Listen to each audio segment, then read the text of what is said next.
Hello दोस्तों, कैसे हैं आप सभी लोग। उम्मीद करता हूँ अच्छे होंगे। लास्ट लेक्चर में जो है हमने सेक्शन नंबर 197 तक जो है कंप्लीट कर लिया था। अब जो है आगे 198 चैप्टर नंबर 14 चैप्टर नंबर 13 हमने कंप्लीट कर लिया था। सॉरी, सेक्शन नंबर 196 तक। आज जो है हम क्रिमिनल कोड्स की जो जुरिडिक्शन है या फिर जो ट्रायल की जुरिडिक्शन है चैप्टर नंबर 14 उसको कवर करेंगे। ये भी इंपॉर्टेंट चैप्टर है एग्जाम के पॉइंट ऑफ व्यू से।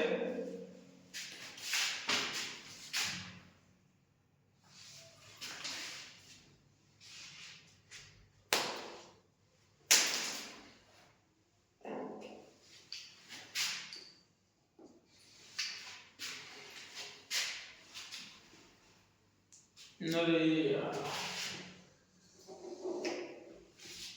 ये ओपन रह जाते हैं तो वीडियो बन नहीं पाते, कभी कभी याद नहीं रहता इनको ना बंद करना। वो तो एटलीस्ट मेरे पास 3 है, एटलीस्ट 3 पेन है। तो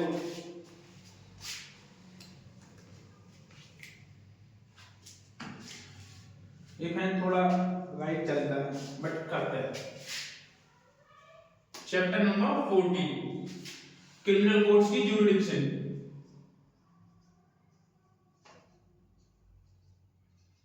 jurisdiction of criminal courts।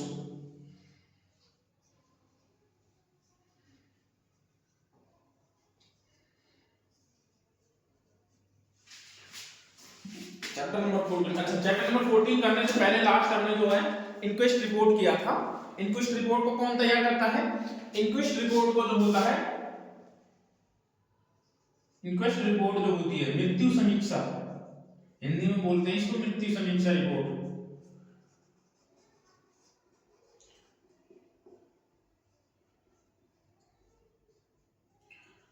Who may be prepared, तो कौन करता है?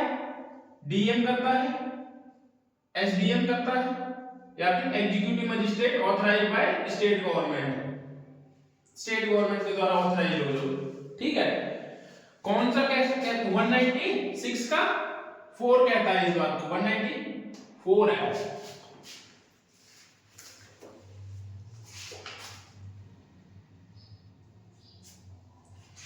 194 का 4, 194 का 4। ठीक है, इंक्वेस्ट रिपोर्ट को कौन तैयार करता है? अब बात आती है कि इंक्वेस्ट रिपोर्ट होती क्या है, इसके क्या उद्देश्य होते हैं, इसकी क्या प्रोसीजर क्या होता है। तो देखिए, मृत्यु समीक्षा रिपोर्ट का प्रोसीजर।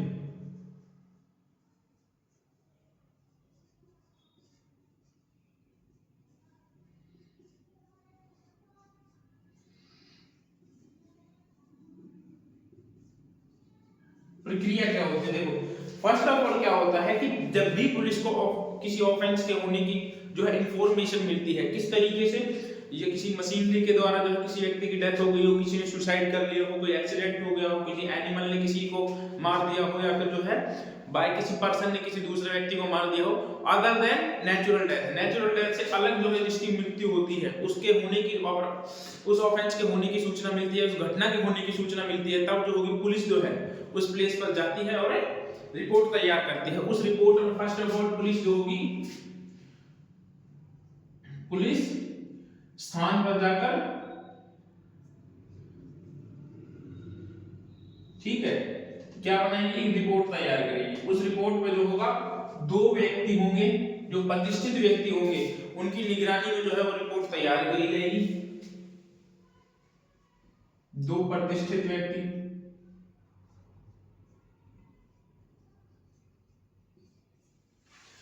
उनके साइन भी होने जरूरी है, ड्यूली साइन होने चाहिए उनके।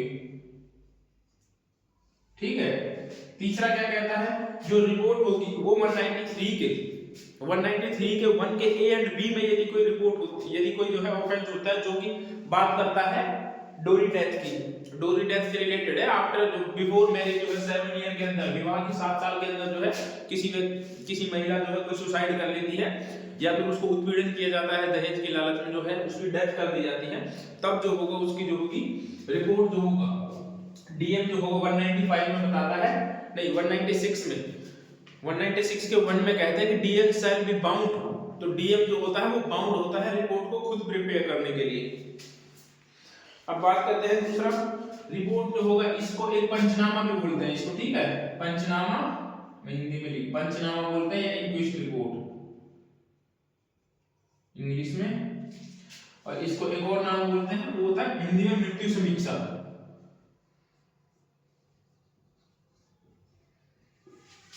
मृत्यु समीक्षा।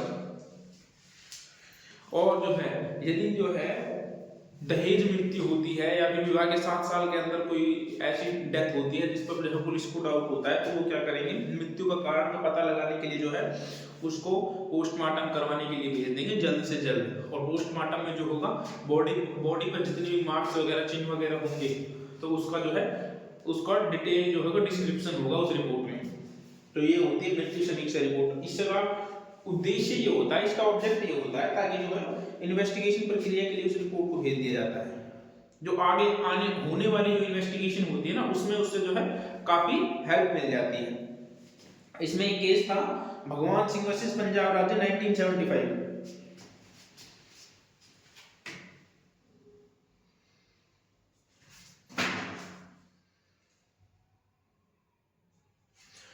भगवान सिंह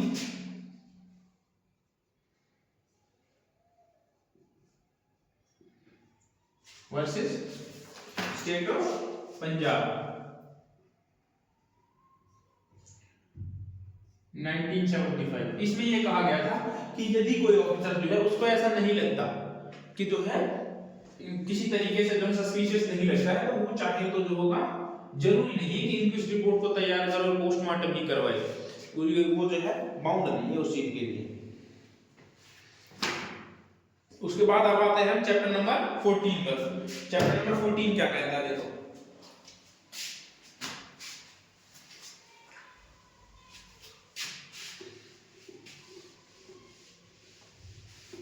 प्रक्रिया के लिए बता दिया मैंने लास्ट लेक्चर में रहेगा।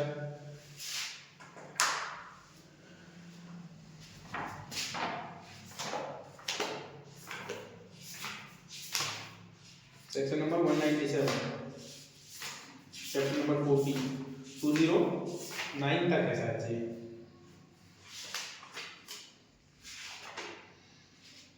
209 तक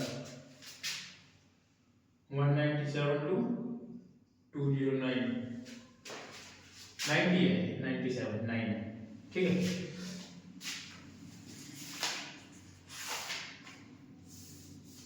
ये बात करता है जुरिडिक्शन के बारे में, जो क्रिमिनल कोर्ट्स होती हैं। अभी हमने उससे पहले बात की थी कि ऑफेंस के होने पर जो है इंफॉर्मेशन मिलती है, तो एफआईआर के बारे में, कॉग्निजेंस ऑफेंस के बारे में जो है एफआईआर रजिस्टर्ड के बारे में, उसकी इन्वेस्टिगेशन का प्रोसीजर क्या होगा, कौन इन्वेस्टिगेशन करेगा, उसके लिए भी हमने बात करी थी। मजिस्ट्रेट कब जो है इंक्वेस्ट रिपोर्ट तैयार करेगा, कौन सा ऑफेंस में करेगा। तो ये सारा जो है किसी जो है अपराध के होने की सूचना के बाद में जो प्रोसीजर है वो होता है। अच्छा, एफआईआर होने के बाद में जब वो कोर्ट में जाती है ना, तो कोर्ट भी ऐसा नहीं है कि किसी भी कोर्ट में चली जाएगी, उसके लिए भी जुरिडिक्शंस डिसाइड होती है कोर्ट की कि किस कोर्ट की जुरिडिक्शन कहां तक होती है। जैसे मान लीजिए एक डिस्ट्रिक्ट है ये, ठीक है, ये कंप्लीट डिस्ट्रिक्ट है, लेकिन इसमें जो है 4 कोर्ट्स हैं, ठीक है। लोअर कोर्ट्स होती है, जैसे मान लो जेएमएफसी, ये भी है, ये भी जेएमएफसी है, ये भी जेएमएफसी है, जेएमएफसी है, ठीक है। सेशन कोर्ट तो सेशन कोर्ट भी होती है, सेशन कोर्ट भी एक से ज्यादा भी हो सकती है, किसी वो जो अलग अलग डिपेंड करता है। अभी हम जैसे मान लीजिए ये कोर्ट है, ठीक है, तो ये पूरा एक डिस्ट्रिक्ट है, ये पूरा एक डिस्ट्रिक्ट है, इनमें जो 4 कोर्ट हैं। अब जो है ना, इनमें एरिया के हिसाब से बटी होती है कि यदि इस एरिया में जो है इतना यदि ऑफेंस होता है तो इस मजिस्ट्रेट के पास जो होगा वो ऑफेंस ट्रायल के लिए जाएगा, यदि इसके ऑफेंस में तो होगी तो वो इसके पास आएगा। तो उसी हिसाब से जो है जुरिडिक्शन में बटे हुए होते हैं, एक डिस्ट्रिक्ट में होता है। जैसा आप लोगों ने देखा होगा जब भी आप कोर्ट जाते हैं तो क्या होता है, एक रोस्टर सा होता है जिसमें क्या होता है, सभी मजिस्ट्रेट की जुरिडिक्शन लिखी होती है कि इस मजिस्ट्रेट के पास जो है इस प्लेस की जुरिडिक्शन का ट्रायल करने की पावर होगी। तो अब उसी के बारे में बात करते हैं, जुरिडिक्शन के बारे में क्रिमिनल कोर्ट्स की। फर्स्ट कहता है ऑर्डिनरी प्लेस ऑफ इंक्वायरी और ट्रायल। ऑर्डिनरी प्लेस, जांच और विचारण के मामूली स्थान कौन से होंगे। अच्छा, ये क्या कहता है, every offence shall ordinary be inquired into a tried by a court within whose local jurisdiction it was committed. जिसकी लोकल जुरिडिक्शन के अंदर जो है कोई ऑफेंस कमिट हुआ है ना, उसी जो है कोर्ट की जुरिडिक्शन के अंदर, जिस कोर्ट की जुरिडिक्शन के अंदर कोई ऑफेंस हुआ है ना, तो वही कोर्ट उसको ट्रायल करेगा जिसकी जुरिडिक्शन के अंदर वो हुआ है ऑफेंस। ये कहता है 197। अच्छा, 197 के बाद इसके कुछ एक्सेप्शंस चालू हो जाते हैं, ये समझ लीजिएगा। दंड न्यायालयों की अधिकारिता संबंधी शक्तियों के बारे में। तो अब आप इसके कुछ एक्सेप्शंस हैं, इसके बाद जितने भी हैं 198 199 जो होगा वो एक्सेप्शंस चालू हो जाते हैं। क्यों? क्योंकि ये एक तो 197 स्टार्टिंग में ये कहता है कि ऑफेंस का ट्रायल कहां होगा, जिस कोर्ट की ज्यूरिडिक्शन के अंदर जो है वो अपराध हुआ है। लेकिन अब आगे जो जितने भी सेक्शंस हैं वो ये कहते हैं कि ऑफेंस का ट्रायल कहीं और भी हो सकता है, और कहां पर हो सकता है उसके बारे में अभी हम बात करते हैं। 197 के एक्सेप्शंस हैं। देखो 198 पहले मैं आपको आगे बता देता हूं। प्लेस ऑफ इंक्वायरी और ट्रायल, जांच और विचारण के स्थान कौन से होंगे। ये क्या कहता है, when it is uncertain in which of several local areas an offence was committed. ये कहता है कि जहां पर जो है स्थानीय क्षेत्र जो है ज्यूरिडिक्शन जो है निश्चित नहीं है। कई बार क्या होता है कि ज्यूरिडिक्शन का पता नहीं चल पाता है, कोर्ट की ज्यूरिडिक्शन कभी निश्चित होती ही नहीं, कहीं कहीं पर जो होता है। तो उस स्थिति में यदि कोई ऑफेंस होता है जिसमें ये ना पता चल रहा हो कि ऑफेंस कहां पर हुआ है, तो उसमें जो होगा किसी भी प्लेस पर जो है उसका ट्रायल हो सकता है। उसके बाद कहता है where an offence is committed, किसी भी प्लेस मींस जैसे मान लीजिए कि इन दोनों के बीच में जो है इन दोनों की ज्यूरिडिक्शन में कोई जो है कॉन्ट्राडिक्ट वो हो रहा है, पता नहीं चल पा रहा कि किसकी ज्यूरिडिक्शन में ऑफेंस हुआ है। तो जो होगा इन दोनों में से जो होगा जिसको फर्स्ट इंफॉर्मेशन मिली है ना पहले, चाहे तो वो जो होगा उस ऑफेंस को जो है इन्वेस्टिगेट कर सकता है और उसको जो उस ट्रायल को उस कोर्ट की ज्यूरिडिक्शन में भेज देगा, जिस जहां की स्टेशन की पुलिस जो है उसकी इन्वेस्टिगेशन करेगी। उसके बाद कहता है when an offence is committed partly one area local area और पार्टली इन अनदर एरिया। अब ये कहता है जैसे मान लीजिए कि एक ऑफेंस जो होता है पार्टली, आधा ऑफेंस जो है किसी और ज्यूरिडिक्शन के अंदर होता है, आधा ऑफेंस किसी और ज्यूरिडिक्शन के अंदर होता है, तो उन दोनों ज्यूरिडिक्शन में कहीं भी जो है उसका ट्रायल हो सकता है। ठीक है, ये बात करता है बी इसका 198 का बी, दोनों में से कहीं पर भी हो सकता है। उसके बाद कहता है see when an offence is continuing one, जो कंटिन्यूइंग ऑफेंस होते हैं जैसे कि किडनैपिंग जो होता है 138 जो है कंटिन्यूइंग ऑफेंस है। जैसे मान लीजिए किसी व्यक्ति को जो है किसी ने किडनैप कर लिया, ठीक है, जैसे मान लीजिए ए व्यक्ति को जो है दिल्ली से किडनैप कर किया गया, ठीक है, उसको जो है ट्रेन पे बिठा करके कहां ले गया, जैसे मान लीजिए मथुरा तक ले जाया गया, मथुरा छोड़ो आगरा ले जाया गया, ठीक है, किसी व्यक्ति को आगरा तक ले जाया गया। उसके बाद अगर बीच में जैसे क्या पड़ता है, बीच में दिल्ली की भी ज्यूरिडिक्शन पड़ती है अलग अलग कोर्ट की, मथुरा भी आता है, ठीक है, पलवल है, XYZ आगे भी जितने भी शहर आते हैं, ठीक है। अब क्या है कि जो किडनैपिंग है ना, किडनैपिंग क्या है, एक कंटिन्यूइंग ऑफेंस है, ये एक कंटिन्यूइंग ऑफेंस है।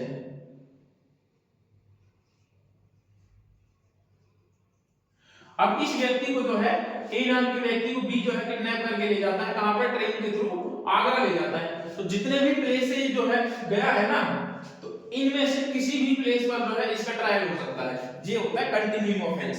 किसी भी प्लेस पर जो है इसका ट्रायल हो सकता है, ये कहता है इसका 198 का सी। जैसे ट्रेन से दिल्ली से जो है आगरा ले गया, अब जितने भी स्टेशन से वो गुजर के गया है ना, जहां से वो ट्रेन गई है, वहां पर किसी भी प्लेस पर जो है उसका ट्रायल हो सकता है, वो कहता है 198 का सी।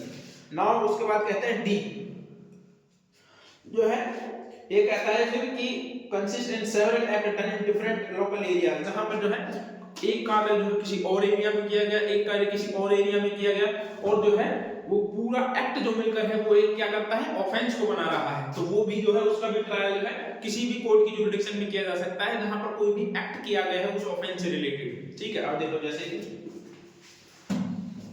ये यहां पर कोई एक्ट करता है इस कोर्ट की ज्यूरिडिक्शन में, यहां पर कोई एक्ट करता है, उसके बाद में एक एक्ट यहां पर कर देता है, ठीक है, लेकिन ये एक्ट अपने आप में कोई ऑफेंस नहीं है, लेकिन जब ये दोनों एक्ट करता है और ये दोनों मिलते हैं तब क्या होता है, वो एक ऑफेंस बन जाता है, ठीक है, ऑफेंस बन जाता है। तो अब इसका ट्रायल जो है ना, चाहे तो ये कोर्ट कर सकती है, चाहे तो ये कोर्ट भी कर सकती है। ये कहता है 198 का डी।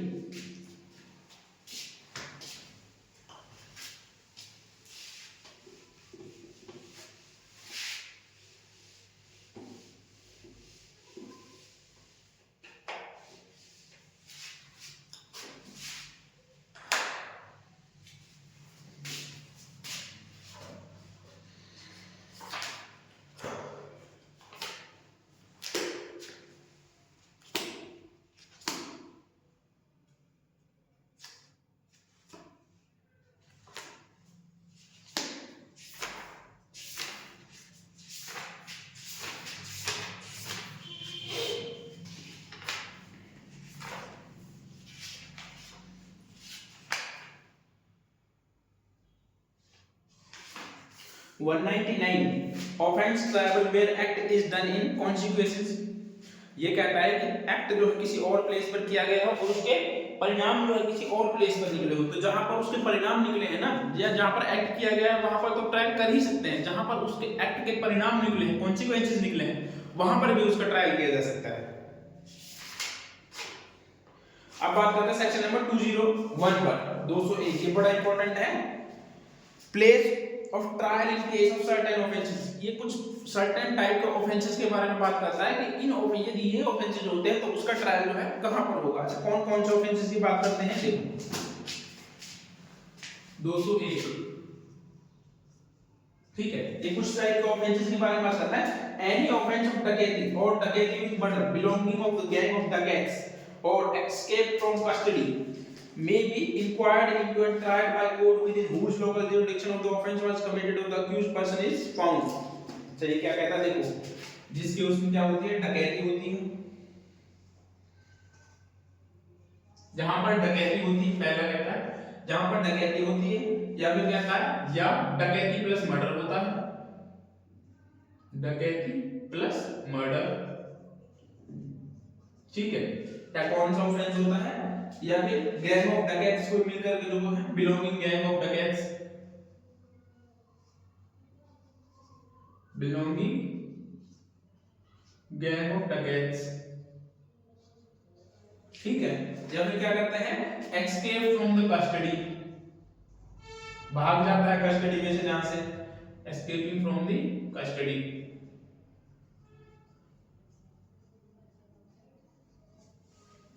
उसके बाद कहता है तो जिसकी कोर्ट की ज्यूरिडिक्शन में अंदर जो है ये ऑफेंस होता है ना, वो तो ट्रायल कर ही सकता है, जिसकी विद इन ज्यूरिडिक्शन जो होता है, विद इन ज्यूरिडिक्शन।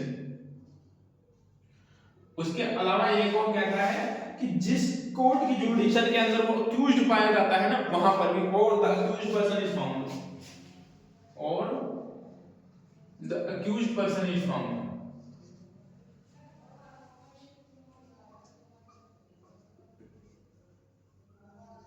तो याद रखना है इसी को, कौन सा ऑफेंसेस की बात करता है, डकैती, डकैती प्लस मर्डर, या बिलोंगिंग ऑफ डकैत, जो ऑफेंस डकैत से रिलेटेड है, या फिर एस्केप फ्रॉम द कस्टडी, या फिर जो है कस्टडी से भाग जाता है। तो जिस ज्यूरिडिक्शन के अंदर ये अपराध होता है, जिस ज्यूरिडिक्शन के अंदर से वो भागता है, उस ज्यूरिडिक्शन में तो कर ही सकते हैं, साथ ही साथ जहां पर वो पाया जाता है उस कोर्ट की ज्यूरिडिक्शन के अंदर भी जो है उसका ट्रायल कर सकते हैं।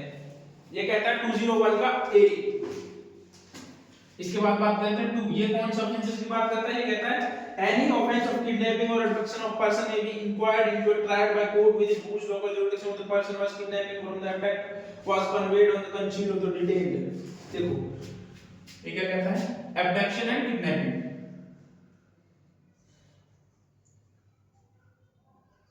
kidnapping and abduction, ये दो ऑफेंस कोई करता है, ठीक है, दो ऑफेंस करता है। तो इसमें जो है तीन चीजें, पहला जहां पर वो ऑफेंस हुआ है, जहां से किसी को किडनैप किया गया, जिस प्लेस से किडनैप किया है, ठीक है, जिस स्थान से किडनैप किया है, किडनैप या एब्डक्शन,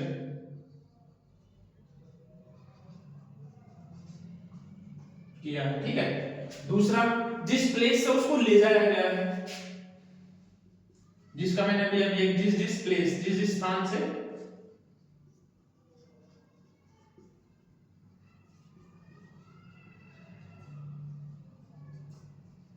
या फिर जहां वो है रखा गया है, जहां डिटेन किया गया है, जहां परिरुद्ध, परिरुद्ध कहते हैं इसको हिंदी में, परिरुद्ध या detain,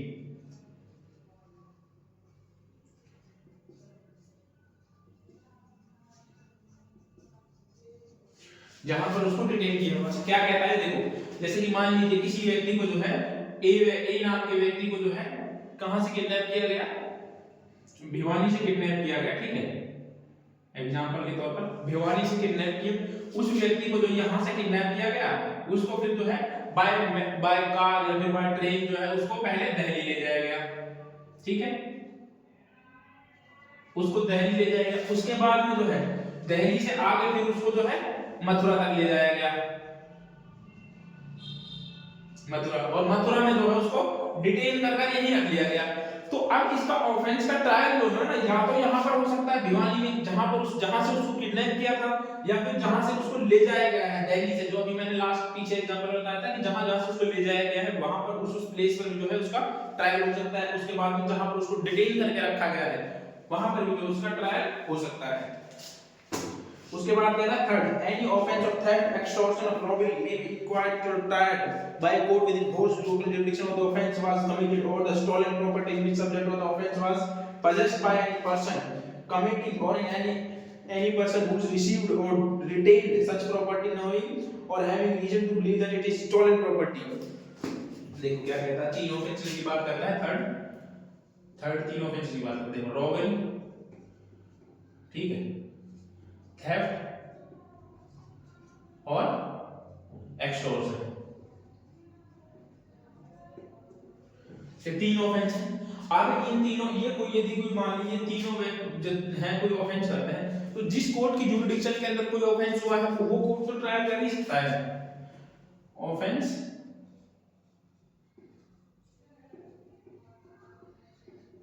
committed within whose jurisdiction,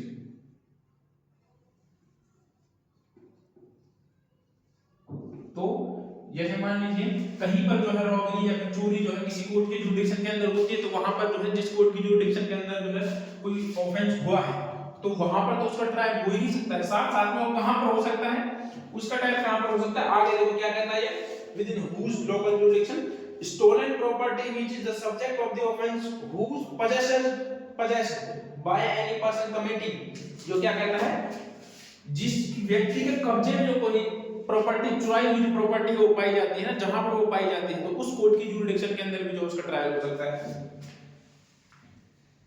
आगे कहता है ये स्टोलन प्रॉपर्टी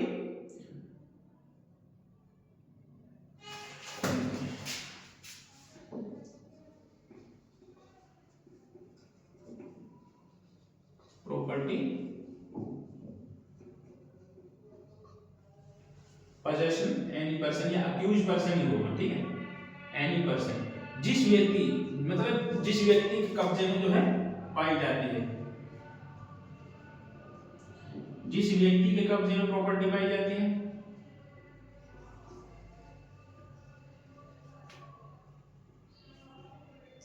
या फिर फोर्थ कहता है जहां पर स्टोलन प्रॉपर्टी पाई जाती है, जहां स्टोलन प्रॉपर्टी पाई जाती है,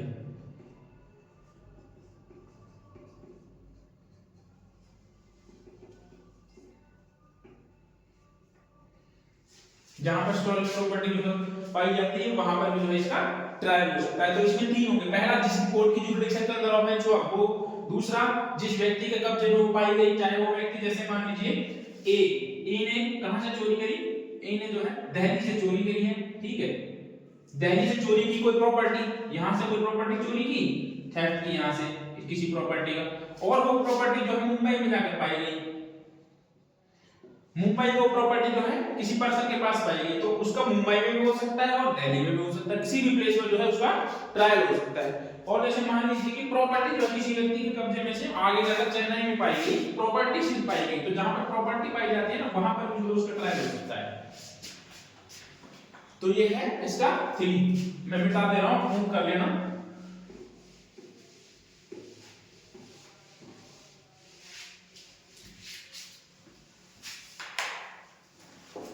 उसके बाद फोर्थ कहता है criminal misappropriation or criminal breach of trust, CBT.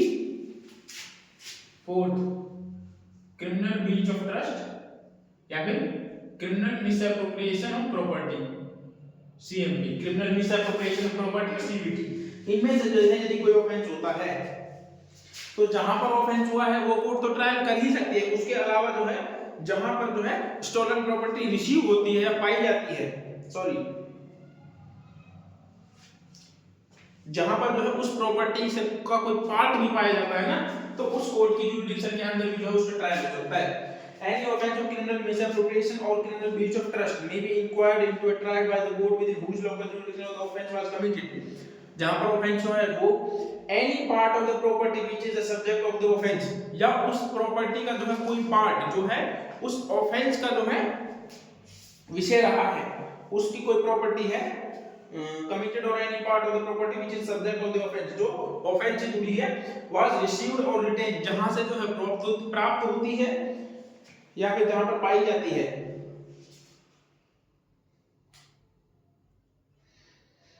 जहां पर रखा गया है या जहां से मिलती है, was required to be returned or accounted for by the accused person, या फिर जहां पर जो है accused person की पोजीशन में पाई जाती है वहां पर जो उसका ट्रायल हो सकता है, ये कहता है सीबीटी।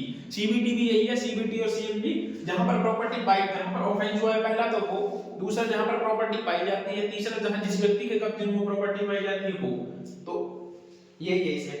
उसके बाद फिर कहता है any offence which including the possession of stolen property may be inquired और ट्राइड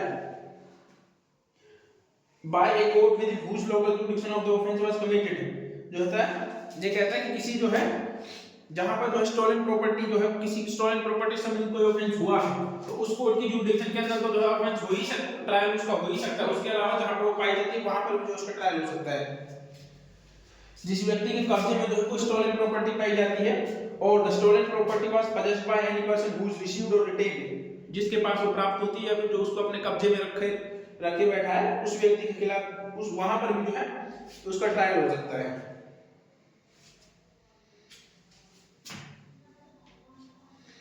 तो ये था इसका सेक्शन नंबर 201, जो कि इंपॉर्टेंट था अपने आप में। इसमें 5 चीजें बताई गई थी। पहले में जो है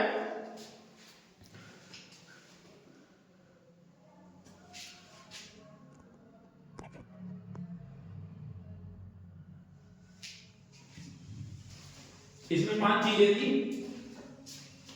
फिफ्थ मैंने अभी बताई दिया था जहां स्टोलन प्रॉपर्टी से रिलेटेड है, ठीक है।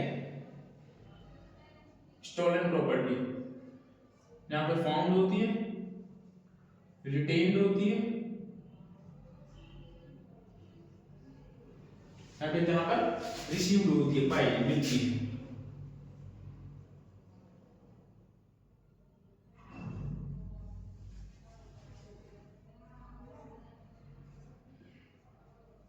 रिसीव्ड, ठीक है, जहां पर जो प्रॉपर्टी पाई जाती है। तो इन तीनों में से जो किसी भी प्लेस पर, यही सेम तीनों इसी में है, ठीक है, तीनों में से किसी भी प्लेस पर जो उसका ट्रायल हो सकता है। तो यहाँ इतने जो है इसके एक्सेप्शंस थे। जो 197 पहले ये कहता था कि उस किसी ऑफेंस का ट्रायल सिर्फ उस कोर्ट की जुरिडिक्शन के अंदर होगा जिस कोर्ट की जुरिडिक्शन के अंदर जो है ऑफेंस हुआ है। तो उसके एक्सेप्शंस के रूप में जो है 198, 201 तक, 202 और 203 आगे भी है, वो जो है इसके एक्सेप्शंस होते हैं। ये एमसीक्यू, ये जो होता है थ्योरी में भी जो है, रिटर्न में कभी कभी पूछ लेते हैं ट्रायल कोर्ट की जुरिडिक्शन के बारे में, तो उसमें आपको ये सब लिखने होते हैं। उसके बाद में जो है 202 क्या कहता है? Offence committed by means of the electronic communication, letter etcetera. अच्छा, ये कहता है इलेक्ट्रॉनिक कम्युनिकेशन के लेटर्स के थ्रू जो है कोई ऑफेंस होता है।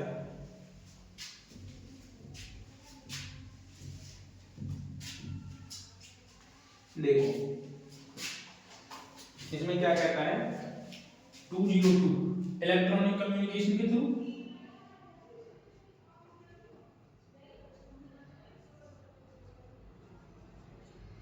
इलेक्ट्रॉनिक कम्युनिकेशन और लेटर्स के थ्रू, यही कहता है कोई ऑफेंस होता है। जैसे मान लीजिए, देखो इलेक्ट्रॉनिक कम्युनिकेशन कैसे, जैसे ए व्यक्ति जो है यहां पर बंगाल में बैठकर जो है किसी दूसरे व्यक्ति बी को, जो कि दिल्ली में बैठा है, ठीक है, जो व्यक्ति कहां पर बैठा है, दिल्ली में, इलेक्ट्रॉनिक कम्युनिकेशन के थ्रू या बाय लेटर और इलेक्ट्रॉनिक किसी भी तरीके से जो है, जैसे मान लीजिए मैं यहां पर बैठ के जो है आप लोगों को किसी को दिल्ली में या मुंबई में जो है किसी लेटर के थ्रू जो किसी ऑफेंस को करवाने के लिए जो है कोई डिटेल वगैरह ऑफेंस करवाने के लिए कोई लेटर भेजता हूं कि जो है आप जो है इस ऑफेंस को कमिट करना, ठीक है, या फिर मैं उकसाता हूं या कुछ भी करता हूं, मेरे लेटर के थ्रू जो कोई ऑफेंस होता है जिसमें मैं भी इंक्लूड होता हूं, तो उसका ट्रायल जो होगा वो या तो ए यहां पर कर सकता है बेंगलोर में, या फिर जो है दिल्ली में भी जो उसका ट्रायल किया जा सकता है, जहां पर ऑफेंस कमिट हुआ है या जहां से लेटर भेजा गया है या जहां पर जो है लेटर रिसीव हुआ है, दोनों में से किसी भी प्लेस पर जो है उसका ऑफेंस का ट्रायल हो सकता है। उसके बाद इसका 2 है, 2 कहता है कि इसमें जो होगा ना बाइगेमी नहीं आता, बाइगेमी के जो ऑफेंस होते हैं ना वो इसमें नहीं आएंगे। बाइगेमी का ट्रायल वहां पर होगा जहां पर पति और पत्नी जो है लास्ट टाइम रहे हो, या फिर जहां पर पत्नी जो है रह रही हो, या फिर जहां पर मैरिज हुई हो उनकी। ठीक है, ये तीन जो है इसमें बाइगेमी के में है। बाइगेमी इसमें एक एक्सेप्शन है, इसमें 2001 था, ये 1 मैंने आपको बता दिया, 2 में जो है इसका बाइगेमी एक्सेप्शन है, बाइगेमी एक्सेप्शन। और इसका 202 का 1 है। ठीक है, उसके बाद आता है 203। आप तो ये जो है सिंपल ही है, ऑफेंस कमिटेड ऑन जर्नी और वॉयज, मतलब जल यात्रा के दौरान ऑफेंस की बात करता है। ये भी कुछ नहीं है कहता, जैसे मान लीजिए कोई समुद्र में जो है या फिर कोई किसी रिवर के थ्रू जो है कोई यात्रा कर रहा है, तो उसमें जो है जहां पर भी ऑफेंस होता है, वहां जहां से जो होकर जाता है वहां उसका ट्रायल हो सकता है। वैसे मान लो देखो, जैसे कोई गंगा से जो है 203 जल यात्रा के ऑफेंस की बात करता है, ठीक है। 203 जैसे मान लीजिए कोई जो है कहां से निकलता, गंगोत्री से निकल के ना प्रयागराज, जैसे मान लीजिए कोई प्रयागराज है, ठीक है, प्रयागराज से कोई नाव जो है कहां के लिए जाती है,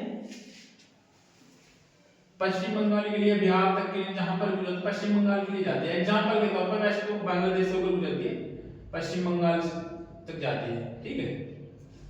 कोई नाव यहां से होकर नदी के थ्रू जो है इससे जाते हैं, नाव जो है शिप वगैरह कोई होगा, इसमें जो है कोई व्यक्ति यहां पर ऑफेंस कमिट कर देता है, बीच रास्ते में बीच प्लेस पर जो है कोई ऑफेंस कमिट कर देता है, जो प्लेस जो होता है क्या होता है, मथुरा होता है। एग्जांपल बता रहा हूं मैं, लखनऊ होता है, ठीक है, लखनऊ होता है, या फिर आगे भी जो भी स्टेट पढ़ते हैं कहीं पर भी जो है इसमें पूरी से रिलेटेड जो है कहीं भी व्यक्ति कोई ऑफेंस होता है तो उसका ट्रायल जो है जिस प्लेस से जो है ये गुजर कर गया है ना, उस कोर्ट की जुरिडिक्शन के अंदर जो है उसका ट्रायल हो सकता है। सेम वही है जो मैंने अभी 202 के नहीं 198 में बताया था आपके 3 के एक्सेप्शन में, वही है। अब जो है 197 के एक्सेप्शन जो है वो क्लोज हो जाते हैं यहां पर, ठीक है, एक्सेप्शन क्लोज। 197 के एक्सेप्शन जो है 203 तक जो आकर के जो है खत्म हो जाते हैं। उसके बाद बात करते हैं 204, sorry, place of trial of offence travel together. ऐसे ऑफेंस की बात करता है जो एक साथ ट्रायल किए जा सकते हैं, वह स्थान तो एक साथ विचारने अपराधों के लिए विचारने का स्थान।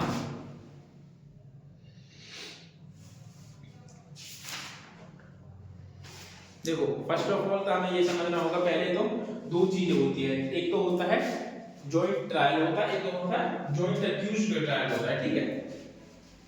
जो जॉइंट अक्यूज्ड होता है वो होता है 246 में, 246 में ये अक्यूज की जॉइंट ट्रायल की बात करता है, और जो होता है 242, 243, 244, 242, 3, 244 ये बात करते हैं जॉइंट ट्रायल की, जॉइंट ट्रायल, ठीक है। जॉइंट ट्रायल की ये भी बात करता है, यानी अक्यूज पर्सन की बात करता है, ये ऑफेंसेस की बात करता है, ये बात करता है कि कौन से ऑफेंसेस में जॉइंट ट्रायल हो सकता है, और ये बात करता है कि किन अक्यूज का जो है जॉइंट ट्रायल हो सकता है, ठीक है। 204, 206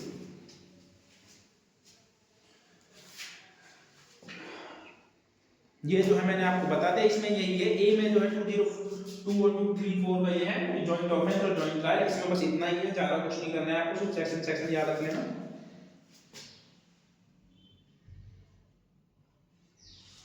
उसके बाद 205 power to order case to be tried in different session division. देखो हाई कोर्ट के सॉरी स्टेट गवर्नमेंट के पास ये ना पावर होती है कि वो कोई केस को जो है किसी दूसरे कोर्ट के सेशन कोर्ट में भी जो है ट्रांसफर कर सकती है। जैसे मान लीजिए 205 सेक्शन 205, जैसे मान लीजिए एक ये पूरा स्टेट है, ठीक है, सॉरी स्टेट नहीं, एक ये पूरा डिस्ट्रिक्ट है, एक ये डिस्ट्रिक्ट है, डिस्ट्रिक्ट है, एक ये डिस्ट्रिक्ट है।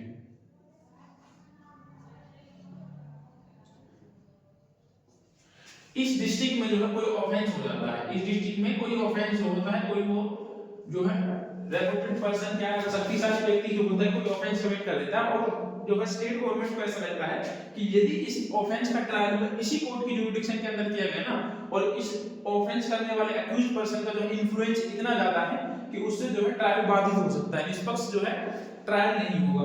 तो स्टेट गवर्नमेंट की पावर है। तो स्टेट गवर्नमेंट क्या करेगी, स्टेट गवर्नमेंट की पावर है कि वो इस जो होता केस का जो ट्रायल है ना, वो इसे डिफरेंट किसी डिस्ट्रिक्ट को दे देगी। जैसे मान लीजिए कि गुड़गांव में कोई ऑफेंस होता है और उसका ट्रायल जो है स्टेट गवर्नमेंट रेवाड़ी के जो है सेशन में, जो है सेशन कोर्ट में या फिर किसी डिस्ट्रिक्ट में करवा सकती है। जैसे कि अभी इलाहाबाद हाई कोर्ट ने उन्नाव रेप केस था ना शायद से, जिसका ट्रायल दिल्ली की कोर्ट ने किया था, दिल्ली हाई कोर्ट ने किया था।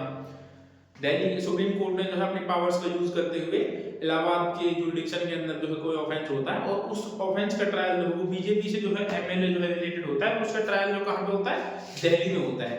तो अभी उसका हाल ही में शायद ऑर्डर भी आया है, दिल्ली के लोअर कोर्ट ने जो है उसको लाइफ इम्प्रिजनमेंट की सजा दी थी रेप केस में, जो 17 साल की जो है विक्टिम होती है। लेकिन जो होता है दिल्ली हाई कोर्ट जो होता है उसको जो होता है बेल ग्रांट कर देता है।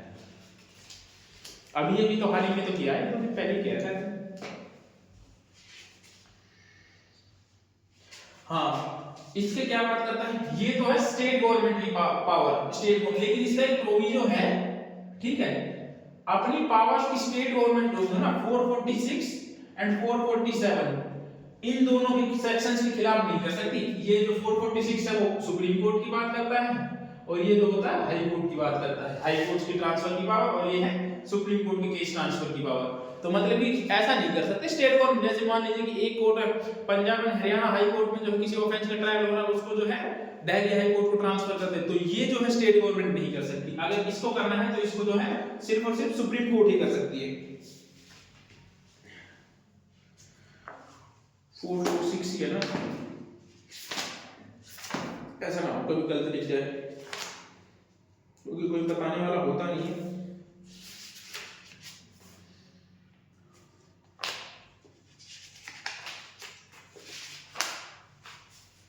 446 एंड 447, हाँ ठीक है। ये दोनों सेक्शन, इन दोनों सेक्शंस के जो है ये एक्सेप्शन है इसके, स्टेट गवर्नमेंट जो है इन पे इसके यूज के इफेक्ट नहीं पड़ना चाहिए, कोई भी इस तरह से पावर का यूज कर सकती है।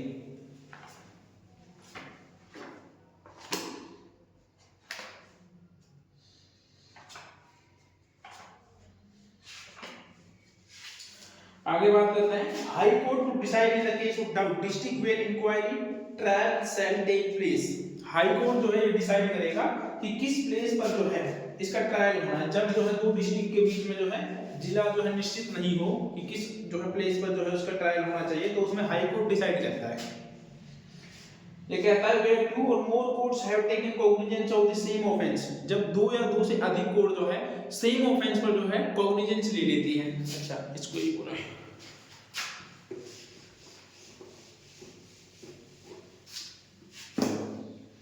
Same offense ले लें and a question arises as to which of them out of the inquiry into and trial with the offense of which shall be decided। जब जो है अपराध की जांच विचार किस कोर्ट में किया जाना चाहिए, देखो 206 देखो, जैसे मान लीजिए ये दो कोर्ट है, ठीक है, एक ये डिस्ट्रिक्ट कोर्ट है, एक ये डिस्ट्रिक्ट कोर्ट है। इनकी जो सीमाएं थी वो निश्चित नहीं थी। जैसे मान लीजिए कि बीच में कोई ऑफेंस हो गया, इन दोनों कोर्ट ने उस ऑफेंस का क्या कर लिया, कॉग्निजेंस ले लिया। तो अब जो है ट्रायल तो एक ही कोर्ट कर सकती है, ठीक है। तो अब इसमें क्या होगा, हाई कोर्ट डिसाइड करेगा कि जो है कौन सा कोर्ट जो है, हाई कोर्ट डिसाइड करेगा कि कौन सा कोर्ट जो है इसका ट्रायल करेगा। हाई कोर्ट कैसे डिसाइड करेगा, उसमें नीचे दो पॉइंट बताए हुए हैं। If the court are subordinate of the same high court by the high court.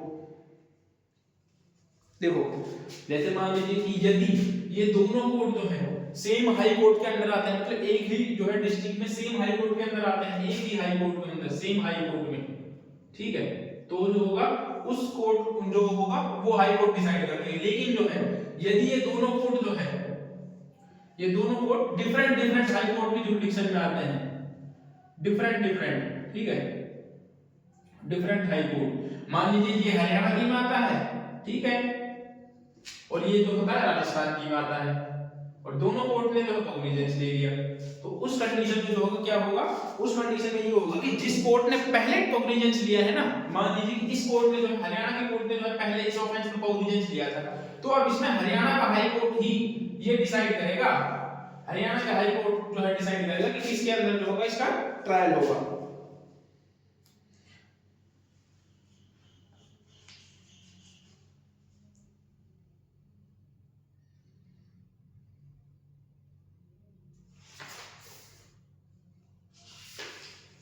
तो आज के लिए दोस्तों इतना ही बहुत है, मिलते हैं नेक्स्ट वीडियो में। यदि आपको जो वीडियो अच्छी लगी हो तो लाइक शेयर और कमेंट जरूर करें, और नेक्स्ट वीडियो में जो है इसको कंप्लीट कर देंगे इस पूरे चैप्टर को। थैंक यू, बाय बाय, मिलते हैं नेक्स्ट वीडियो में।